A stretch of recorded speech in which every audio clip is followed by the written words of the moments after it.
Good morning students. આજે આપણે corporate અકાઉન્ટમાં આપણું લાસ્ટ ચેપ્ટર બાકી છે, અબ્ઝોર્પ્શન અકાઉન્ટ એ સ્ટાર્ટ કરવાના છે. કોર્પોરેટમાં અગાઉ આપણે લિક્વિડેટર જોયું એન્ડ એમેલ્ગમેશન જોયું છે, રાઈટ. હવે એમાં લાસ્ટ ચેપ્ટર છે અબ્ઝોર્પ્શન. અબ્ઝોર્પ્શન શું છે પહેલાં એ થોડું શોર્ટમાં સમજી લઈએ. તો અમેલ્ગમેશનના ટાઈમ પર બી શોર્ટમાં ઇન્ફોર્મેશન આપેલી હતી, પણ ફટાફટ શોર્ટમાં સમજી લઈએ કે અબ્ઝોર્પ્શન શું છે. એ ને અમેલ્ગમેશન વચ્ચે માઇનર ડિફરન્સીસ છે. અમેલ્ગમેશનમાં શું આવશે, એ અને બી બે કંપની કમ્બાઇન થઈને એક ન્યૂ કંપની એબીસી લિમિટેડ નું એક્ઝિસ્ટન્સ થશે. એક ન્યૂ કંપની માર્કેટમાં આવશે, એબીસી લિમિટેડ. ઓકે, તો અહીંયા થશે શું, આજે બે ઓલ્ડ કંપની છે A and B, okay, A permanently close થઈ જશે અને એની સામે એક નવી કંપની એસ્ટેબ્લિશ થશે, ABC limited. It's called amalgamation. Now what is absorption? અબ્ઝોર્પ્શનમાં એ એન્ડ બી, તેમાં પણ એ અને બીમાં કોઈ એક company, only one company will be close and other company will be continue. એટલે કે અહીંયા કોઈ એક કંપની બીજી કંપનીને ટેક ઓવર કરી લે છે, પરચેસ કરી લે છે. જ્યારે અહીંયા બંને ક્લોઝ થઈને એક નવી જ માર્કેટમાં આવશે, એબીસી લિમિટેડ. જ્યારે અહીંયા શું થશે, one company purchase other company એની. સપોઝ એ બીને પરચેસ કરી લે તો બી ક્લોઝ થશે, તો કઈ રહેશે, ઓનલી એ કંપની રહેશે. એ જ રીતે બી કંપની જો એને પરચેસ કરી લેશે તો એ ક્લોઝ થઈ જશે, રહેશે only B company. Means one company take over other company, one company purchase other company. It's called absorption. તો એવી સિચ્યુએશનમાં એક કંપની કઈ બનશે, એક વેન્ડર કંપની કહેવાશે અને એક પરચેસિંગ કંપની કહેવાશે. આપણે સપોઝ કરીએ કે કંપની એ પરચેસ કંપની બી, એ બીને પરચેસ કરી લે છે, એ બીને ટેક ઓવર કરી લે છે, તો એ કઈ કહેવાશે, પરચેસિંગ કંપની, અને બી કઈ કહેવાશે, વેન્ડર કંપની, એટલે કે સેલર કંપની પણ આપણે કહી શકીએ. ઓકે, તો અબ્ઝોર્પ્શન ખ્યાલ આવી ગયો. સપોઝ અહીંયા બંને કંપની એ એન્ડ બી બંને ક્લોઝ થશે અને એક નવી એસ્ટેબ્લિશ થશે. જ્યારે અહીંયા બેમાંથી એક ક્લોઝ થઈ જશે, બીજીને ટેક ઓવર કરી લેશે, એને આપણે અબ્ઝોર્પ્શન કહીશું. હવે absorption chapter according to me એ એમેલ્ગમેશન એન્ડ લિક્વિડેટરની કમ્પેરિઝનમાં થોડું ઇઝી કહી શકાય. થોડું ઇઝી એવું તો ઓલમોસ્ટ બધા chapter in my opinion equal જ છે, બટ એની કમ્પેરિઝનમાં અબ્ઝોર્પ્શનને થોડું ઇઝી કહી શકાય. બિકોઝ અબ્ઝોર્પ્શનમાં તમારે કોઈ નવો પોઈન્ટ શીખવાનો નથી. ઓલરેડી અબ્ઝોર્પ્શનમાં જે કેલ્ક્યુલેશન આવે છે, દરેક કેલ્ક્યુલેશન તમે અગાઉ ઓલરેડી સ્ટડી કરી દીધી છે. એ મિનિંગમાં, એ અર્થમાં હું કહું છું કે ઇઝી છે. એમ નથી, ઓલમોસ્ટ ત્રણ જે અબ્ઝોર્પ્શન છે, લિક્વિડેટર, એમેલ્ગમેશન છે, ત્રણ ચેપ્ટર છે, ત્રણેય ચેપ્ટર ઇક્વલ જ છે. ઓકે, કેલ્ક્યુલેશનની વાત કરીએ તો. ઓકે, બટ અબ્ઝોર્પ્શન શા માટે હું ઇઝી કહું છું, બિકોઝ એની કેલ્ક્યુલેશન તમે ઓલરેડી સ્ટડી કરી છે, ઓલરેડી એના દાખલા સમ સોલ્વ કરેલા છે એ ટાઈપના. એ મિનિંગમાં એ ઇઝી કહી શકાય. કઈ રીતે? તો આપણે દાખલાના સ્ટેપ જ જોવાના છે, એ ક્લિયર હશે. દાખલામાં તમને કોઈ પ્રોબ્લેમ નહીં આવશે. યાદ રાખજો, અકાઉન્ટ્સમાં, કોર્પોરેટ અકાઉન્ટ્સ હોય કે ટેક્સેશન, આ બંને અકાઉન્ટ્સમાં એનું જેટલું પણ બેઝિક તમારો કન્સેપ્ટ ક્લિયર હશે ને, ચેપ્ટર એટલું ઇઝી બનશે. એના જેટલા પણ બેઝિક પોઈન્ટમાં ડાઉટ રહેશે તો ચેપ્ટરમાં એવરી સમમાં તમને ડાઉટ ક્રિએટ થશે છે. ક્લિયર? ઓકે, તો અબ્ઝોર્પ્શનની વાત કરીએ તો એમાં આપણે જે એક્ઝામમાં જે ક્વેશ્ચન પૂછાય છે ડાયરેક્ટ એના પર આવીએ, કારણ કે હવે આપણી પાસે એટલો બધો સમય નથી. તો આપણે જેમ બને તેમ ટ્રાય કરીશું કે ચેપ્ટર કમ્પ્લીટ થઈ જાય બિફોર એક્ઝામ. તો અબ્ઝોર્પ્શનમાં તમને ટોટલ બે ટાઈપના ક્વેશ્ચન પૂછાશે, એક જ સમય બંને સાથે પૂછાશે. પહેલો ક્વેશ્ચન આ રીતનો આવશે કે necessary accounts in the books of vendor company, એટલે કે જે સેલર કંપની છે એમાં નેસેસરી અકાઉન્ટ્સ આપણે પ્રિપેર કરવાના આવશે. And second, journal entries in the books of purchasing company, એટલે જે કંપની પરચેસ કરે છે એમાં આપણે જર્નલ એન્ટ્રીઝ પૂછાય છે. એનો જે સેલર કંપની છે, બરાબર છે, જે વેન્ડર કંપની છે એની બુક્સમાં આપણે નેસેસરી અકાઉન્ટ્સ બનાવવાના આવે છે. તો શા માટે હું કહું છું કે આ ઇઝી છે? બિકોઝ આ જે કેલ્ક્યુલેશન આવે છે, તમારે આ કેલ્ક્યુલેશન બી આવશે ને આ એક જ સમયમાં તમારે બંને કેલ્ક્યુલેશન કરવી પડશે, વેન્ડર કંપનીની અકાઉન્ટ્સ એન્ડ પરચેસ કંપનીની એન્ટ્રીઝ, જનરલ એન્ટ્રીઝ. તો જો પહેલાં આ સેકન્ડ પોઈન્ટની વાત કરીએ, કારણ કે ઓલરેડી તમને બધાને આવડતું જ હશે. આમાં મારે જે સમ કરાવીશ તે પણ આમાં મારે કંઈ તમને વધારે સમજવાની જરૂર નથી. જો તમે અમેલ્ગમેશન ચેપ્ટર પરફેક્ટલી આવડતું હશે તો આ જે પરચેસિંગ કંપનીની જર્નલ એન્ટ્રી છે તમને આવડતી જ હશે, અત્યારથી જ આવડતી હશે. તો આમાં આપણે શું કરવાનું આવશે? તો આમાં જે કેલ્ક્યુલેશન છે તે ઓલમોસ્ટ નહીં, 100%, 99.100% જે તમે એમેલ્ગમેશનમાં કરતા હતા ને એ જ કેલ્ક્યુલેશન કરવાની આવશે. એમેલ્ગમેશનમાં તમે શું કરતા હતા? કોના અકાઉન્ટ્સ લખતા હતા? ન્યૂ કંપની એબીસી લિમિટેડના અકાઉન્ટ્સ લખતા હતા. એમાં આપણે અકાઉન્ટ્સમાં શું કરતા હતા? તેમાં આપણે નેટ એસેટની કેલ્ક્યુલેશન કરતા હતા. યાદ કરો, આપણે એમેલ્ગમેશનમાં જે સ્ટેપ કરતા એ સ્ટેપ અહીંયા કરવાના છે. કારણ કે એમેલ્ગમેશનમાં આપણે એબીસી લિમિટેડના અકાઉન્ટ્સ લખતા હતા. એબીસી એ પરચેસિંગ કંપની છે, ન્યૂ કંપની છે. તો અહીંયા પણ એ પરચેસિંગ કંપની છે, ન્યૂ કંપની કહેવાય ઇનડાયરેક્ટલી.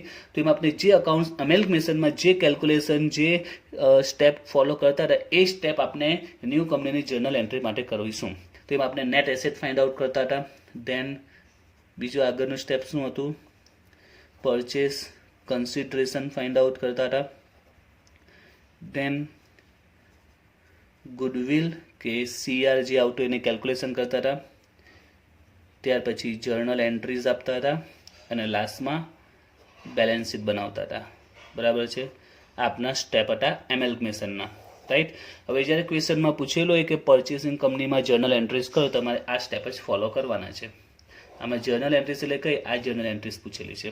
ફક્ત ચેન્જીસ એટલો છે કે બેલેન્સ શીટ તમારે બનાવવાનું નથી. બસ આટલું જ છે. હવે તમને જો યાદ હશે તો તમારે જેમાં મિસ્ટેક પડે એમેલ્ગમેશન માટે બેલેન્સ શીટમાં તમારે થોડું ધ્યાન રાખવું પડતું હતું. બેલેન્સ શીટમાં મિસ્ટેક પડી શકે છે, અહીંયા નીકળી ગયું છે. બેલેન્સ શીટ અબ્ઝર્વશનમાં બી પૂછાઈ શકે છે. જર્નલ એન્ટ્રીઝ સાથે સાથે બેલેન્સ શીટ પણ પૂછાય પરચેસિંગ કંપનીના, પણ એના ચાન્સીસ 1% to 10% છે. ઓલમોસ્ટ ના બરાબર છે ને બહુ રેરલી કેસમાં આપણી યુનિવર્સિટીમાં પૂછાયું છે. તો છેલ્લા 5-6 વર્ષની વાત કરો તો આઈ થિંક તો પૂછાયું જ નથી. એટલે બેલેન્સ શીટના કોઈ ચાન્સ જ નથી. જો બાય ચાન્સ પૂછાય બેલેન્સ શીટ તો આપણે એમેલ્ગમેશનમાં જે રીતે બેલેન્સ શીટ પ્રિપેર કરતા હતા એ રીતે બેલેન્સ શીટ બનાવી દેવાની. રાઈટ. પણ પૂછવાના ચાન્સીસ નથી. એટલે તમારે બે રીતના ક્વેશ્ચન આવશે. એમાં સેકન્ડ તો તમને આવડી જ ગયો. હવે આમાં અમે તમને નહીં સમજાવું દાખલામાં તો બી તમને ખબર પડી જશે. હવે તમે ધારો કે એક્ઝામમાં અત્યારે પણ તમારે જો દાખલો સોલ્વ કરવો ઓબ્ઝર્વેશનમાં તમે ટ્રાય કરજો. ઓકે. બસ તમારે journal entries in the books of purchasing company તમને જર્નલ એન્ટ્રીઝ આવડી જશે. કારણ કે આ બધી કેલ્ક્યુલેશન તમને ઓલરેડી આવડે છે. એમેલ્ગમેશનમાં તમે ભણી ગયા છો. રાઈટ. તો એમેલ્ગમેશનમાં આપણે જે કેલ્ક્યુલેશન કરતા net asset, purchase consideration, goodwill કે સીઆર જે આવતું હશે તે, એન્ડ ધેન જર્નલ એન્ટ્રીઝ. એટલે સેકન્ડ ફિનિશ. ક્લિયર? એટલે સિમ્પલ થઈ ગયું, ક્લિયર થઈ ગયું. એટલે મેં કીધું કે આ ઇઝી છે કારણ કે આ કેલ્ક્યુલેશન મેં અગાઉ કરેલી છે. અગાઉ શું અમને જ કરી છે, આ સેમિસ્ટરમાં જ કરી છે.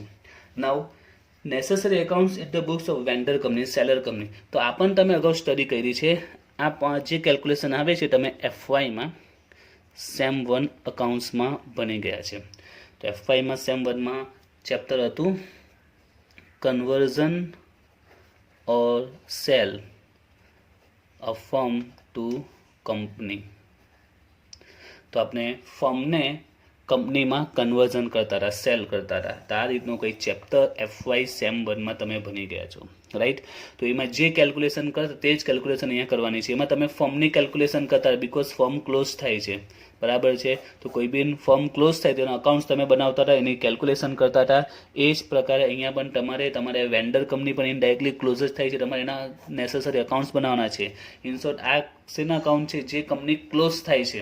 બરાબર છે? કંપની ક્લોઝ થાય છે, ક્લોઝિંગના અકાઉન્ટ અહીંયા પ્રિપેર કરવાના છે. જે તમે એફવાય સેમ 1માં ફર્મનો ક્લોઝ કરતા હતા તેમાં જે સ્ટેપ આવતા આઈ થિંક 80% સ્ટેપ સેમ જ છે. એટલે આ કેલ્ક્યુલેશન પર તમે ઓલરેડી એફવાયમાં બની ગયા છે. તે જ કેલ્ક્યુલેશન અહીંયા કરવાની છે. જો તમને એફવાયનો ચેપ્ટર જો ક્લિયર આવડતો હશે તો સમજો કે તમને અબ્ઝોર્પ્શન જે પહેલો સમ કરાવીશે એમાં જ ક્લિયર થઈ જશે. ફર્સ્ટ સમમાં જ આખું ચેપ્ટરનો આઈડિયા આવી જશે. હા, પછી એમાં ટ્વિસ્ટ મળશે એ જોવાના બાકી રહેશે. એટલે ઇનડાયરેક્ટલી આ ચેપ્ટરમાં તમે જે પણ ભણવાના છો, જે પણ શીખવાના છે, ઓલરેડી તમે અગાઉના ધોરણોમાં ભણી ગયા છો. એ જ આપણે અહીંયા રિપીટ કરીશું. ક્લિયર? ઓકે. તો અબ્ઝર્પ્શનમાં તમારે મેન જે કન્સેપ્ટ ક્લિયર કરવાનો છે ફર્સ્ટ પોઈન્ટ, વેન્ડર કંપનીના અકાઉન્ટ્સ કઈ રીતે બનશે, જે એફવાયમાં સેમ 1માં આપણે ભણી ગયા છે તે. ઓકે. અહીંયા તો તમને કંઈ સમજાવવાની જરૂર નથી. એમેલ્ગમેશનમાં આપણે પોઈન્ટ જોયા છે. તો સ્ટાર્ટ કરીએ આપણે આજે બધા સ્ટેપ કે વેન્ડર કંપની જે ઓલ્ડ કંપની છે, જે સેલર કંપની જેનો અકાઉન્ટ ક્લોઝ કરી રહેશે, એના કઈ રીતે અકાઉન્ટ્સ બનાવવા, કઈ રીતે કેલ્ક્યુલેશન કરવાની આવશે, આપણે સ્ટાર્ટ કરીએ. તો જો in the books of vendor company, તો જે સ્ટેપ જે ઓલરેડી તમે એફવાય સેમ 1માં બનેલા એ સ્ટેપ છે. સૌથી પહેલું સ્ટેપ છે તે ફાઇન્ડ આઉટ નેટ એસેટ, જે આપણે આવડે છે. Second step find out purchase consideration, you know very well how to find out it. And third one goodwill or capital reserve. જે સ્ટેપ આપણે એમેલ્ગમેશનમાં કરતા હતા એ સ્ટાર્ટિંગના 3 સ્ટેપ છે. Net asset, purchase consideration, goodwill or capital reserve. Now the fourth step, give journal entries for purchase consideration. Purchase કન્સિડરેશનની આપણે જર્નલ કરવાની આવશે, જે પણ એફવાયમાં આવતી રીતે જ છે. તો સિમ્પલ જર્નલ છે realisation account to new company or purchasing company. તમે કોઈ પણ એને કહી શકો, new or purchasing. Realisation to new or purchasing company. And second, new company આપણે પરચેસ પ્રાઇસમાં જે પણ આપ્યો હશે, શેર આપ્યો હશે, કેશ આપી હશે, એને આપણે ડેબિટ કરીશું. જે શેર હશે, ઇક્વિટી હશે તો ઇક્વિટી, પ્રેફરન્સ હશે તો પ્રેફરન્સ, કેશ હશે તો કેશ. તો ન્યૂ કંપની શેર આપે તો શેરને ડેબિટ કરીશું, કેશ આપે તો કેશને ડેબિટ કરીશું ટુ ન્યૂ કંપની. તો આપણે જર્નલ એન્ટ્રીઝ આપીશું પરચેસ કન્સિડરેશનની, જે પણ એફઆઈમાં હતી તે જર્નલ છે. Realisation to new company or purchasing. And second, new company share cash account to new company. Then fifth step, આપણે નેસેસરી અકાઉન્ટ્સ બનાવવાના છે. એટલે આપણે કેલ્ક્યુલેશનનો પાર્ટ અહીંયા ફિનિશ થાય છે અને પછી હવે અકાઉન્ટ સ્ટાર્ટ થાય છે. તો અકાઉન્ટ્સ આપણે સેમ 1માં જે અકાઉન્ટ ચેપ્ટર બની ગઈ એમાં આપણે realisation, then partners capital account બનાવતા રહ્યા. યાદ હશે તમને, રિયલાઇઝેશન એન્ડ ધેન કયું account? Partners capital. Because partnership ફર્મમાં ઓનર કોણ કહેવાય? પાર્ટનર્સ કહેવાય. એ જ રીતે કંપનીના ઓનર્સ કોણ કહેવાય? ઇક્વિટી કહેવાય. યાદ રાખજો, પ્રેફરન્સ એન્ડ ઇક્વિટી આપણે ખબર છે, share holder are the real owner of the company, but real owner of the company, actual owner of the company are equity, not preference. Okay, equity એકચ્યુઅલમાં કહેવાશે, કારણ કે એને વધારે આમાં પ્રોફિટેબલ હોય છે પ્રેફરન્સની કમ્પેરિઝનમાં, અને લોસ પણ વધારે આવતો હોય છે. તો એમાં આપણે પાર્ટનર્સ કેપિટલ અકાઉન્ટ બનાવતા હતા. તો અહીંયા કોનું અકાઉન્ટ બનાવીશું? Equity share holder account and preference share holder account, right. ત્યાર પછી એમાં બીજા અકાઉન્ટ્સ આવતા હતા ન્યૂ કંપની. અને ન્યૂ કંપની આપણે જે પણ શેર, ડિબેન્ચર આવતા નથી, શેર છે, equity share, preference share, cash issue કરે એના અકાઉન્ટ્સ બનાવતા હતા. તો અહીંયા પણ એ જ છે, ન્યૂ કંપની અકાઉન્ટ બનાવો અને ન્યૂ કંપની આપણે જે શેર આપ્યો, ઇક્વિટી શેર હોય, પ્રેફરન્સ શેર હોય તે, અને લાસ્ટમાં કેશ અકાઉન્ટ બનશે. તો સેમ ટુ સેમ એ જ પ્રકાર અકાઉન્ટ છે. ચેન્જીસ આવ્યું third and fourth, sorry second and third. એમાં આપણે પાર્ટનર્સ કેપિટલ આવતો હતો, તેની જગ્યા પર અહીંયા આવશે equity share holder and preference holder if એની. એટલે જો ઓલ્ડ કંપનીનો પ્રેફરન્સ શેર હોલ્ડર મે બી આપણે ખબર છે કે પ્રેફરન્સ શેર કોઈ ક્વેશ્ચનમાં હોય છે, કોઈમાં નથી હોતા. જો હોય તો આપણે બનાવીશું, નહીં હોય તો નહીં બનાવીશું. તો અકાઉન્ટ્સ પણ એ જ પ્રકારે છે. Realisation account, equity share holder, preference holder, new company share, equity share, preference share જે હશે તે, એન્ડ લાસ્ટમાં કેશ અકાઉન્ટ. એટલે ટોટલ આપણે 6 અકાઉન્ટ મેક્સિમમ બનાવવાના આવી શકે છે. ઓકે, ફરીથી કહું છું, સ્ટેપ પરફેક્ટલી યાદ રાખજો, સ્ટેપ બધા નોટ ડાઉન કરી દેજો. સ્ટેપ ક્લિયર હશે, દાખલા ઓટોમેટિક આવડી જ જશે. નાવ અકાઉન્ટ્સ ક્લિયર થઈ ગયા. હવે નાવ અકાઉન્ટ્સમાં આપણે જે એન્ટ્રી આપીશું તે, તો એમાં સૌથી પહેલી એન્ટ્રી છે એ છે ટ્રાન્સફર હોલ બેલેન્સ શીટ. સૌથી પહેલું સ્ટેપ શું છે? Transfer whole balance sheet. આમાં એક હોલ શબ્દ વાપરું છું, એટલે કે પૂરેપૂરું બેલેન્સ શીટમાં જે પણ લાયબિલિટી સાઇડ, અસેટ સાઇડ જે પણ તમને વિગત જોવા મળશે, જે પણ હશે, જે પણ અસેટ લાયબિલિટી, દરેકે દરેક અસેટ લાયબિલિટીને આપણે ટ્રાન્સફર કરવાની છે. ક્યાં ટ્રાન્સફર કરીશું? આ જે તે અકાઉન્ટ્સમાં એની ઇફેક્ટ આવતી હશે એ અકાઉન્ટ્સમાં આપણે ટ્રાન્સફર કરીશું. જે એફવાયમાં ઓલરેડી મારી પાસે સ્ટડી કરી ગયા છે, તો તમને યાદ હશે આ સ્ટેપ સેમ ટુ સ્ટેપ જાય છે. ઓકે, માઇનર ચેન્જીસ આવ્યા છે. ચેન્જીસ કયો આવ્યો છે? એ આવ્યો છે ઇક્વિટી પ્રેફરન્સ હોલ્ડર અકાઉન્ટ્સ બનાવ્યા છે કેપિટલની જગ્યાએ. ઓકે, હવે યાદ રાખજો, પૂરેપૂરું બેલેન્સ શીટ ટ્રાન્સફર કરવાનું છે. એમાં એક પણ અસેટ કે લાયબિલિટી બાકી રહેવું નહીં જોઈએ. ઓકે, એની ઇફેક્ટ કશે ને કશે જે તે અકાઉન્ટ્સમાં આવતી હોય તે આપણે આપવાની છે. તો એ પણ સમજાવો, એ પણ યાદ રહી જશે. તો જો કઈ રીતે એન્ટ્રી આપવાની આવશે, તો લાયબિલિટી સાઇડ નોર્મલી કઈ એન્ટ્રી આવતી હોય બેલેન્સ શીટમાં, જે ઓલ્ડ બેલેન્સ શીટ હશે એમાં નોર્મલી શું હોય છે? લાયબિલિટી સાઇડ એક તો કેપિટલ હોય છે, રિઝર્વ હોય છે, લોંગ ટર્મ લાયબિલિટી એટલે કે ડિબેન્ચર્સ છે, તેનો બેંક લોન છે, એક્સેટ્રા. ત્યાર પછી કરંટ લાયબિલિટીઝ. તો કરંટ લાયબિલિટીઝમાં નોર્મલી શું આવતું હોય છે? ક્રેડિટર્સ હોય છે, બિલ્સ પેએબલ હોય છે, બીઓડી છે. એટલે શોર્ટ ફોર્મમાં મેં ખાલી લાયબિલિટી સાઇડ પ્રેઝન્ટ કરી છે. એ જ રીતે એસેટ સાઇડ નોર્મલી એસેટ આવતી હોય છે. કઈ એસેટ? ફિક્સ એસેટ, એની સાથે ટેન્જિબલ હોય, ઇન્વેસ્ટમેન્ટ હોય છે, ફિક્ટિશિયસ હોય છે, અને લાસ્ટમાં કરંટ એસેટ જેમાં આપણે લઈ શકીએ કેશ છે, ડેટર્સ છે, સ્ટોક છે, એક્સેટ્રા. તો એક શોર્ટ ફોર્મ બનાવ્યું છે કે બેલેન્સ શીટમાં નોર્મલી લાયબિલિટી સાઇડ શું આવે ને અસેટ સાઇડ શું આવે, એ સમજવા માટે કે કઈ એન્ટ્રી ક્યાં ટ્રાન્સફર થશે. તો આપણે પાર્ટનર્સ જે ફર્મનું કન્વર્ઝન કરતા હતા કંપનીમાં, એમાં તમને જો યાદ હશે, પ્લસ તમે 12થમાં admission of partner and retirement of partner બી બની ગયા હશે, પ્રવેશ નિવૃત્તિ ભાગીદારને. તેમાં પણ જે સ્ટેપ હતા એ સ્ટેપની અહીંયા શરૂઆત થાય છે.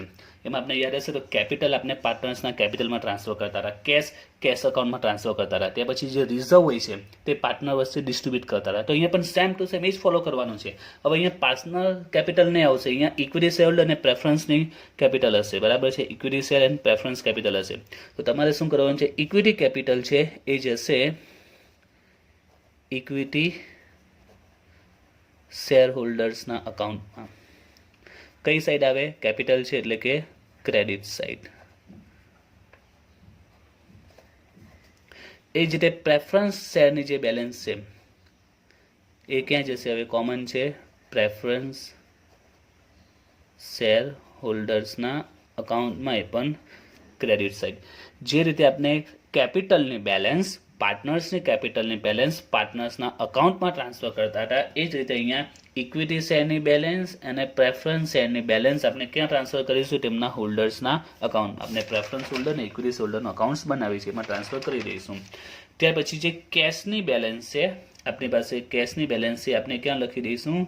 કેશ અકાઉન્ટમાં. કઈ સાઈડ આવશે? Debit side. હવે એક બીજો પોઈન્ટ, કેશ સાથે બીજા ઘણા પોઈન્ટ છે, કોઈક વાર આવશે કોઈક વાર નહીં આવશે, એ આપણે જ્યારે સમ સ્ટાર્ટ કરીશું ત્યારે સમજાવીશ. કેશ સાથે રિલેટેડ 2-3 પોઈન્ટ છે, અત્યારે કેવું ખ્યાલ નહીં આવશે, દાખલામાં જોઈશું. કેશમાં ઘણી વખત એન્ટ્રી નહીં પણ આવશે. કેમ? એ સમ સ્ટાર્ટ કરીશું ત્યારે સમજાવીશ. ઓકે, તો બેલેન્સ આપણે ટ્રાન્સફર કરી ઇક્વિટી શેર, પ્રેફરન્સ શેરની હોલ્ડરના અકાઉન્ટમાં, કેશની કેશના અકાઉન્ટમાં. પછી હમણાં જ મેં તમને કહ્યું તે રીતે કે પાર્ટનર્સની કેપિટલમાં આપણે જે રિઝર્વ હોય, અનામત હોય, તે પાર્ટનર્સ વચ્ચે આપણે ડિસ્ટ્રીબ્યુટ કરતા હતા, રાઈટ? 12માં એન્ડ FYમાં. તો અહીંયા પણ એ છે કે આમાં રિઝર્વને ડિસ્ટ્રીબ્યુટ કરવાની આવશે, પણ અહીંયા રિઝર્વ ડિસ્ટ્રીબ્યુટ નહીં થશે, કારણ કે કંપનીના actual owners only equity share holder છે, એટલે અહીંયા ડિસ્ટ્રીબ્યુટ નહીં થશે. જે પણ રિઝર્વ છે એ ડાયરેક્ટ ઇક્વિટી શેર હોલ્ડરના અકાઉન્ટ્સમાં આપણે ટ્રાન્સફર કરી દઈશું. જે પણ રિઝર્વ હશે એ ડાયરેક્ટ ઇક્વિટી શેર હોલ્ડર્સમાં ટ્રાન્સફર કરી દઈશું, ક્રેડિટ સાઇડ. એટલે એ પ્રમાણે સમજાવું છું, જે આપણે 12માં અને FYમાં બની ગયા તે એટલે તમને કન્સેપ્ટ એકદમ ઇઝીલી ખ્યાલ થઈ જશે, આવશે. તો ઇક્વિટી અને પ્રેફરન્સ એની balance equity share holder preference હોલ્ડરમાં, કેશની બેલેન્સ કેશ અકાઉન્ટમાં ડેબિટ સાઇડ, જે રિઝર્વ હશે રિઝર્વ એ ઇક્વિટી શેર હોલ્ડરમાં ક્રેડિટ સાઇડ. અને એની સાથે સાથે જે ફિક્ટિશિયસ અસેટ છે, તો તમને યાદ હશે 12માં આપણે ફિક્ટિશિયસ અસેટ એ બી પાર્ટનર્સમાં ટ્રાન્સફર કરતા હતા. તો અહીંયા પણ જે પણ ફિક્ટિશિયસ અસેટ હશે તે અહીંયા ઇક્વિટી શેર, આના actual partners actual owner equity કહેવાશે, એટલે બધું ઇક્વિટી શેર હોલ્ડરમાં આપણે ટ્રાન્સફર કરીશું. ઇક્વિટી શેર હોલ્ડરમાં ડેબિટ સાઇડ. ક્લિયર? આટલી એન્ટ્રી તમે આપશો ત્યાર પછી liability side only liabilities remaining હશે. જો long term liabilities and current liabilities. અને અસેટ સાઇડ તમે બધી અસેટ જ હશે, fix asset, tangible asset, investment છે, ત્યાર પછી અહીંયા ડેટર સ્ટોક. તો બાકીની જેટલી પણ અસેટ છે, રિમેનિંગ જે પણ અસેટ છે એ બધી અસેટ જશે રિયલાઇઝેશન અકાઉન્ટમાં. બધી એસેટ, બાકીની જે પણ એસેટ હશે, રિમેનિંગ એસેટ જે પણ એસેટ એ ફિક્સ, ટેન્જિબલ, ઇન્વેસ્ટમેન્ટ કે પછી અહીંયા કરંટમાંથી કેશ તો કેશ અકાઉન્ટમાં જશે, ડેટા સ્ટોક એ દરેક આપણે ટ્રાન્સફર કરીશું રિયલાઇઝેશન અકાઉન્ટ્સમાં. ઓકે, કઈ સાઈડ? Debit side. અને એ જ રીતે અહીંયા જે પણ લાયબિલિટીઝ હશે, તો અહીંયા બે જ લાયબિલિટીઝ છે, long term and current liabilities, તે પણ જશે રિયલાઇઝેશન અકાઉન્ટમાં. કઈ સાઇડ? તો એ જશે ક્રેડિટ સાઇડ. એકચ્યુઅલી આપણે જે ઇફેક્ટ આપે એકચ્યુઅલી દરેકની જર્નલ પણ આવે છે. કોઈ જર્નલ પરથી ઘણા સ્ટુડન્ટ કન્ફ્યુઝન થઈ જાય, જર્નલની ઇફેક્ટ પછી આપણને દરેકની, એટલે એકદમ શોર્ટ ફોર્મમાં બનાવ્યું છે. તમારે જર્નલ પણ યાદ રાખવાની જરૂર નથી, કારણ કે એક્ઝામમાં જર્નલ પૂછાતી નથી. આ બાય ચાન્સ પૂછે તો બનાવી શકાય, પણ એવું બને નથી, એવું બન્યું નથી આપણી યુનિવર્સિટીમાં. ચોકે ઓકે, તો પૂરેપૂરો અહીંયા બેલેન્સ શીટ આપણું ટ્રાન્સફર થઈ ગયું. ફરીથી વખત આપણે ઇક્વિટી પ્રેફરન્સની બેલેન્સ હોલ્ડરના અકાઉન્ટમાં, કેશની બેલેન્સ કેશના અકાઉન્ટમાં, ત્યાર પછી આપણે શું યાદ રાખવાનું છે? રિઝર્વ અને જે ફિક્ટિશિયસ અસેટ છે તે ઇક્વિટી શેર હોલ્ડર અકાઉન્ટમાં ટ્રાન્સફર કરી દઈશું. Reserve credit and fictitious asset એ ડેબિટ સાઇડ. આટલી આપણે એન્ટ્રી આપો એટલે બાકી શું બચશે? રિમેનિંગમાં જે પણ અસેટ ને જે પણ લાયબિલિટીઝ રિમેનિંગ હશે, તો જે પણ અસેટ હશે તે રિયલાઇઝેશનમાં ડેબિટ સાઇડ, અને જે લાયબિલિટી હશે તે રિયલાઇઝેશનમાં ક્રેડિટ સાઇડ. તો અહીંયા આપણું પૂરેપૂરું જે બેલેન્સ શીટ છે ટ્રાન્સફર થઈ જશે. એટલે જે અકાઉન્ટ્સ બનાવશે એમાં પહેલી એન્ટ્રી આપવાની છે. અકાઉન્ટ્સની વાત કરું છું, અકાઉન્ટ્સમાં જે ઇફેક્ટ આવશે તે. ધેન આપણે જે જર્નલ કરી છે પરચેસ કન્સિડરેશન, આ જે બે જર્નલ કરી છે આપણે, એની ઇફેક્ટ આપવાની છે અકાઉન્ટ્સમાં. Give effect of purchase consideration to journal. Purchase consideration એ આપણે જે બે જર્નલ કરી છે એ બે જર્નલની આપણે ઇફેક્ટ આપીશું, right? Give effect purchase consideration to journal. અગાઉ જે ટુ જર્નલ કરી છે એની ઇફેક્ટ આપીશું. નેક્સ્ટ સ્ટેપ છે give effect of asset or liabilities which is not taken over by new company. Now give effect of asset or liabilities which is not taken over by new company. Means આપણે ક્વેશ્ચનમાં એમેલ્ગમેશનમાં આવતું હતું કે new company taken over all asset accept furniture, all liabilities accept bills payable, right. તો કોઈ furniture નથી taken over કર્યું કે નથી કોઈ લાયબિલિટીઝ જેમ કે BOD હોઈ શકે, બિલ્સ પેએબલ હોઈ શકે. જ્યારે કોઈ લાયબિલિટી કે asset which is not taken over by new company તો આપણે એની ઇફેક્ટ આપવી પડે. તો કઈ રીતે આપવાની? તો એ બી સિમ્પલ જ છે. સપોઝ કે મારી કંપની છે એ લિમિટેડ, રાઈટ, અને એ મેં સેલ કરી દીધી છે. મારી કંપની હતી એ લિમિટેડ, એને મેં સેલ કરી દીધી અધર કંપનીને. હવે જે અધર કંપની છે, જે ન્યૂ કંપની છે, જે પરચેસિંગ કંપની છે, તે એમ કહે છે કે મારું જે ફર્નિચર છે ફર્નિચર લેવાની ના પાડે છે. સાથે સાથે મારી બેંક લોન છે, બેંક લોન પે કરવાની ના પાડે છે. એટલે એનું મિનિંગ શું થાય કે ન્યૂ કંપનીએ ફર્નિચર ને બેંક લોન એક્સેપ્ટ કરી નથી. તો કોમન છે, હું મારો બિઝનેસ ક્લોઝ કરી રહ્યો છું, મારી કંપની ક્લોઝ કરી રહ્યો છું, તો ફર્નિચરને હું શું કરીશ? કોમન છે, ફર્નિચરને સોલ્ડ કરી દેવીશ. અને જે લોન છે, લોન મારે પે કરવી પડશે તો હું લોનને પે કરી દઈશ. કારણ કંપની ક્લોઝ છે એટલે બેંકવાળા કહેશે ભાઈ તમારી કંપની ક્લોઝ થઈ ગઈ છે, ચલો તમારા પૈસા પેમેન્ટ કરો. ઓકે, તો અહીંયા આપણે અસેટની વાત કરીએ કે જે અસેટ કંપનીએ લીધી નથી, તો એને આપણે અસેટને સોલ્ડ કરીશું તો આપણી પાસે કેશ આવશે. તો આપણે કેશ એકાઉન્ટને ડેબિટ કરીશું અને ક્રેડિટ થશે રિયલાઇઝેશન અકાઉન્ટ. આ દરેક જર્નલ તમે 12થમાં રિયલાઇઝેશન 12થમાં ચેપ્ટર બની ગયા છો. પાર્ટનર્સનું જે ફર્મ ક્લોઝ થાય છે તેમાં એ જર્નલ ઓલરેડી આવી જ ગઈ છે. એ જર્નલ છે. એન્ડ લાયબિલિટીઝની જો વાત કરીએ તો લાયબિલિટીઝ જેમ કે આપણી બેંક લોન છે, new company bank loan taken over નથી કરી, એક્સેપ્ટ નથી કરી, તો આપણે પે કરીશું. પે કરીશું એટલે કેશ એકાઉન્ટ ડેબિટ થશે. તમે ફોકસ કેશ પર રાખો એટલે જર્નલ આઈડી આવી જશે. અસેટ છે તો અસેટને આપણે શું કરીશું? સોલ્ડ કરીશું. ઓકે, તો આપણી પાસે કેશ આવવાનું એટલે કેશ ડેબિટ કરીશું. જ્યારે લાયબિલિટીઝને આપણે પે કરીશું તો કેશ પે કરવી પડશે એટલે કેશ એકાઉન્ટ ક્રેડિટ થશે અને ડેબિટમાં આવશે realisation account. Clear? Then point number 9 means step number 9 એ છે dissolution expenses. Means company close થશે તો નાના મોટા ઘણા એક્સપેન્સીસ થશે ને ડિસોલ્યુશન એક્સપેન્સ કહી શકાય, એમેલ્ગમેશન એક્સપેન્સ, અબ્ઝોર્પ્શન એક્સપેન્સ, એના ઘણા નામો છે એમ. તો એક્સપેન્સ ઇન્સો તમે એક્સપેન્સ યાદ રાખો, કોઈ પણ પ્રકારનો એક્સપેન્સીસ હોય તો એક્સપેન્સની એન્ટ્રી આપવાની. તો એક્સપેન્સ આપણે પે કરવો પડે કારણ કે મારી કંપની છે, કંપની ક્લોઝ થાય છે તો લીગલી બાય જે ચાર્જીસ હોય મારે એક્સપેન્સ પે કરવા પડે. તો એની જર્નલ શું આવે? જે અહીંયા જર્નલ આવે તે પે કરીશ એટલે કેશ પે કરવી પડશે એટલે મારે કેશ એકાઉન્ટને હું ક્રેડિટ કરીશ અને ડેબિટ થશે રિયલાઇઝેશન અકાઉન્ટ. ઓકે, બટ અહીંયા એક ખાસ પોઈન્ટ યાદ રાખવાનું, તમે અમેલ્ગમેશનમાં બની ગયા છો. અમેલ્ગમેશનમાં આવતું હતું કે expenses dissolution expenses paid by new company, યાદ છે? તો ન્યૂ કંપની જો પેઇડ કરે તો આપણે જર્નલ કરતા હતા, જર્નલ એન્ટ્રીઝમાં એન્ટ્રી આવતી હતી ગુડવિલ ટુ કેશ, આ જર્નલ કરતા હતા. When new company paid dissolution expense, જો ન્યૂ કંપની પેઇડ કરે તો આપણે જર્નલ કરતા હતા. તો અહીંયા પણ એ જ પોઈન્ટ છે. આ ડિસોલ્યુશન એક્સપેન્સમાં ખાસ યાદ રાખજો કે જે કંપની પે કરે એની બુક્સમાં આપણે એન્ટ્રી આપવાની. જો ન્યૂ કંપની પે કરે તો આપણે આ એન્ટ્રી આપીશું અને જો ઓલ્ડ કંપની પે કરે, જે સેલર કંપની પે કરે તો એમાં આ એન્ટ્રી આપીશું. તો આમાં લખી દેવાનું ઇફ જે આ સેલર કંપની છે કે વેન્ડર કંપની પેઇડ, એટલે સિમ્પલ છે, યાદ શું રાખવાનું છે? જે કંપની એક્સપેન્સ પે કરશે એના અકાઉન્ટ્સમાં જ એન્ટ્રી આવશે. જો આપણે આ વેન્ડર કંપની, આપણે કોના અકાઉન્ટ જોઈએ છે? In the books of vendor company. આપણે ફક્ત વેન્ડર કંપનીનું સમજીએ છીએ, આમ આપણે સમજવાની કોઈ જરૂર નથી. એમેલ્ગમેશનમાં બની જ ગયા છે, એ જ બધા સ્ટેપ છે. તો ડિસોલ્યુશન એક્સપેન્સમાં ક્વેશ્ચનમાં તમારે ખાસ ફોકસ કરો કે કોણ એક્સપેન્સ પે કરે છે. ઇફ વેન્ડર કંપની જો પે કરશે તો આપણે જર્નલ લખીશું રિયલાઇઝેશન કેશ, આપણે કેશ પે કરીએ છીએ. But in case if it is dissolution expenses paid by new company તો આપણે એમેલ્ગમેશનમાં જોયું છે એની જર્નલ આપણે કરતા હતા goodwill to cash. Clear? In short, જે કંપની એક્સપેન્સ પે કરે એ કંપનીના બુક્સમાં જ આપણે એન્ટ્રી આપીશું. ઘણી વખત એવા પણ સિચ્યુએશન આવશે કે ડિસોલ્યુશન એક્સપેન્સ 10,000 છે અને ક્વેશ્ચનમાં કહેશે કે 6,000 is paid by new company. New company કેટલા પે કરી રહી છે? 6,000. તો અહીંયા આપણે બંને અકાઉન્ટ્સમાં એન્ટ્રી આપીશું. 6,000 ન્યૂ કંપની પે કરે છે તો ગુડવિલ ટુ કેશમાં 6,000 આવશે એન્ડ રિમેનિંગ 4,000 કોણ પે કરશે? Vendor company, old company, seller company. તો એમાં આપણે જનરલ કરીશું realisation to cash amount 4,000. Clear? એટલે જે કંપની એક્સપેન્સ પે કરશે એ કંપનીના અકાઉન્ટ્સમાં એન્ટ્રી આવશે. રાઈટ? ઓલ્ડ કંપની પે કરે તો પે કરશે એટલે cash account debit, realisation debit. And new company pay કરે તેમાં બી કેશ તો ક્રેડિટ થશે ને ડેબિટમાં કોણ આવશે? ગુડવિલ આવશે. એટલે આ સોલ્યુશન એક્સપેન્સીસમાં યાદ રાખજો. નાવ હવે આપણે અકાઉન્ટ ક્લોઝિંગનું સ્ટાર્ટ કરી દઈશું. હવે વન બાય વન બધા અકાઉન્ટ ક્લોઝ થશે. ઓકે, તો પહેલાં ફરીથી એક વખત એન્ટ્રી રિમાઇન્ડ કરી દઈએ. તો આપણે એન્ટ્રીમાં કઈ એન્ટ્રી આવશે? આપણે વેન્ડરનું વિચારીએ છીએ સેલર કંપનીમાં.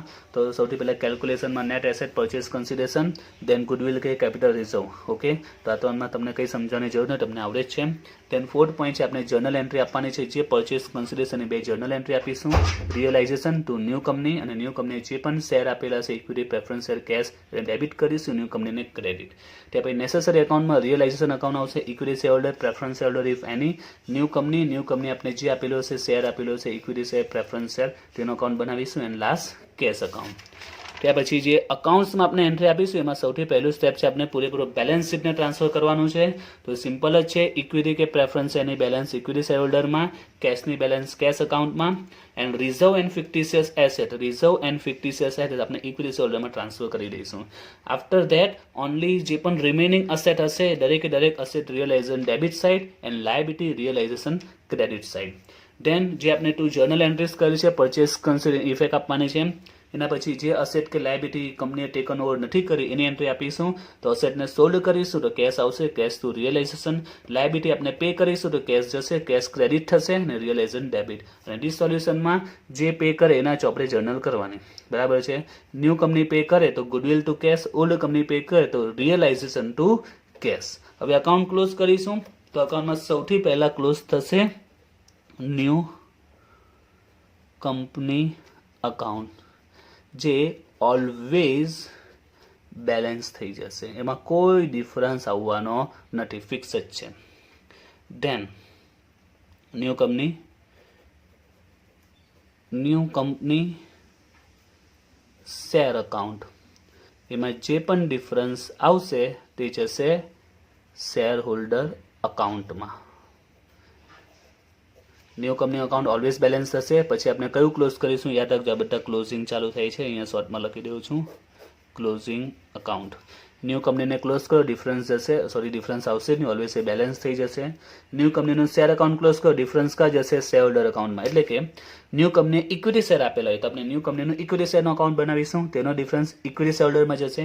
ન્યૂ કંપનીએ પ્રેફરન્સ શેર આપેલા હોય તો ન્યૂ કંપનીના પ્રેફરન્સ શેરનો અકાઉન્ટ બનાવ્યું હશે તેનો ડિફરન્સ પ્રેફરન્સ શેર હોલ્ડરમાં જશે. In short, equity share holder account, equity share new કંપનીના ઇક્વિટી શેરનો ડિફરન્સ ઇક્વિટી શેર હોલ્ડરમાં જશે, ન્યૂ કંપનીના પ્રેફરન્સ શેર અકાઉન્ટનો ડિફરન્સ પ્રેફરન્સ શેર હોલ્ડરમાં જશે. ઇન શોર્ટ, શેરનો ડિફરન્સ શેર હોલ્ડર અકાઉન્ટમાં જશે. નાવ આપણે બંધ કરીશું ન્યૂ કંપની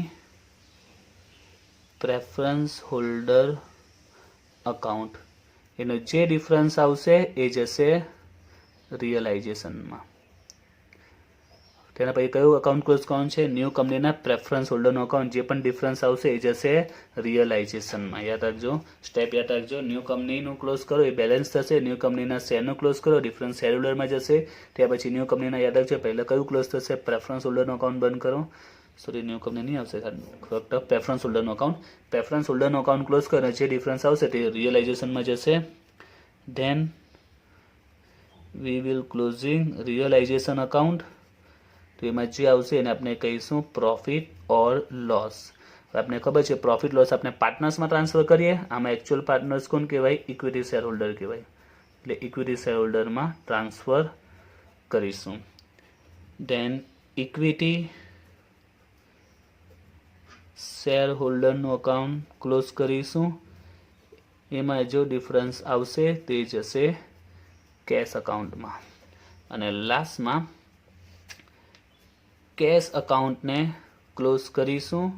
એમાં ડિફરન્સ નહીં આવશે, સોરી, એ બેલેન્સ થશે. એ બેલેન્સ થઈ જાય એટલે આપણે દરેક કેલ્ક્યુલેશન સાચી છે, આપનો સમય અહીંયા કમ્પ્લીટ થઈ જશે.